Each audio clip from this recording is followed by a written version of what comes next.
da reserva chamada Raposa Serra do Sol. Então, ainda havia várias fazendas dentro das supostas terras indígenas, né? Então, você passava pelas aldeias para chegar nas fazendas, né? E os índios, esses índios que a gente tinha contato assim, não eram aqueles índios, os índios primitivos, não. Eram uns índios já meio, né, com carro ali.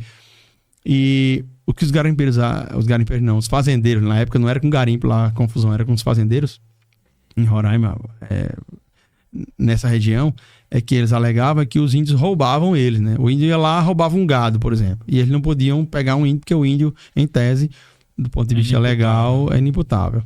Então, eles iam lá, roubavam o gado, roubava comida, roubava coisa da fazenda e nada eles podiam fazer, né?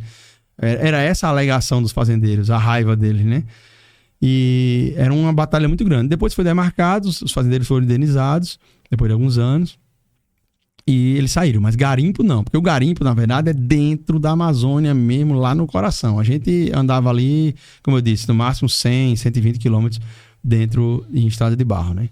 E é engraçado, né, que a gente vê lá, Deus não dá asa à cobra, né? O Nordeste é uma terra muito boa, né? Mas falta água, né? Quanta água tem ali, né? Você de 10 em 10 quilômetros praticamente, você passa por um rio gigante, que o maior rio que eu vi aqui é o Potengi. Eu acho que o rio Potengi é um riacho, né? Sério, cara? É, coisas assim inimagináveis. Muita água, né? É um negócio de uma riqueza natural imensa. Foi uma experiência muito boa, né? Você falou que os índios, eles estavam pegando um boi e tal, comida. Eu tenho uma dúvida assim, na minha cabeça. Por exemplo, a gente evoluiu muito como civilização, né? Pô, será que a gente não pode ensinar o índio a plantar, a ele ter a fazenda dele, a ele criar gado? A gente tem que manter o índio naquela subsistência de caça ainda? Eu acho que, assim, na situação que eu via, eles tinham plenas condições de fazer isso, plenas condições. Inclusive falavam a língua. Eu acho que não, sabe? Não. Eles eram mantidos ali pelo governo, realmente. Naquela área que eu tinha contato, eles eram mantidos pelo governo. Sem o governo, eles perecem, né? Sem o governo, eles pereceriam, né? Agora, eles tinham... Mesmo tendo a selva para caçar. Menos tendo a selva, né? Porque, assim, o que eu via lá eram índios morando em casas, né? Não eram aldeias.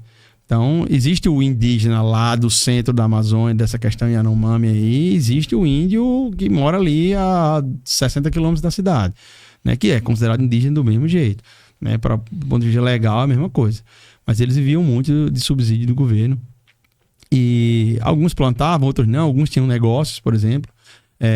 Tinha, inclusive, várias suspeitas de contrabando de gasolina, né? Pelos índios, porque a gasolina na Venezuela era muito barata. Era tipo 1/10 do preço da gasolina do Brasil. Então muita gente ia lá, comprava combustível e vendia no Brasil. E o principal meio de fazer isso era por meio dos indígenas, né? Então os indígenas iam lá, compravam galões e galões, traziam nos carros, botavam lá para vender.